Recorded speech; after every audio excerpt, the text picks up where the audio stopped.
السلام علیکم و رحمت الله و برکاته. هر کی بسم الله کرد آغاز کار، نیک انجامد همانا باز کار.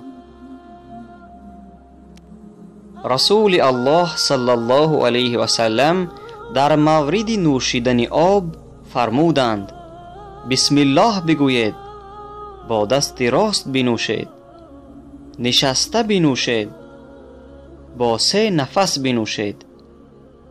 الحمدلله بگویید، در ظرف آب نفس نکشید. صحیح بخاری رقم 153، رقم 5376، رقم 5631. صحیح مسلم 2020، 2026، 2734. به امید دیدار پناهتان به خدا.